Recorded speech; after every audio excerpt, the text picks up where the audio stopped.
Alright, I've got a very quick 2-5-1 lick for you, and the beauty of this lick is on the 2 chord we're playing something really sweet and diatonic, but on the 5 chord we're playing something really dissonant, and on the 1 chord we're landing on a really nice beautiful chord tone. Sounds like this.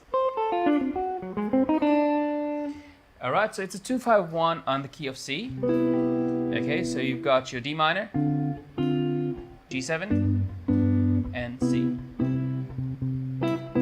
It's a 2-5-1 in the key of C. So you've got your D minor, you've got your G7 or 5 chord. So on the 5 chord I'm thinking of a lot of dissonant extensions, and then on the 1 I'm resolving that really nicely. So for me, personally, I'm thinking of it as tension resolution. Okay, so on the 1 chord, there's no tension, it's the arpeggio. Beautiful, just a D minor arpeggio. And then on the 5 chord, which is a dissonant, which is supposed to be the tension of the lick. So on the 5 chord, I'm really pushing that tension and doing an arpeggio of the dominant 7 one step up from the 5 of the key. Okay, and then resolving to a 9th on the C. That 9th note D on the C chord. Okay, so one more time slowly. Alright, so you can see on the 5 chord I'm doing an arpeggio of the chord one step ahead, and then playing on the C. So why does that work?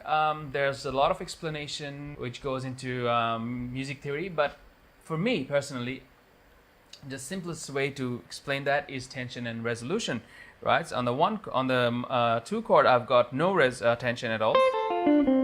It suits beautifully on that D minor chord. Then on the 5 chord, I'm pushing the tension quite a bit.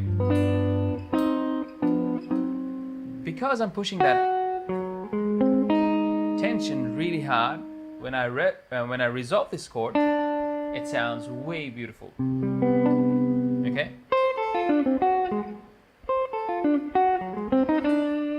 Alright, try that out on your jazz jam and let me know how you go.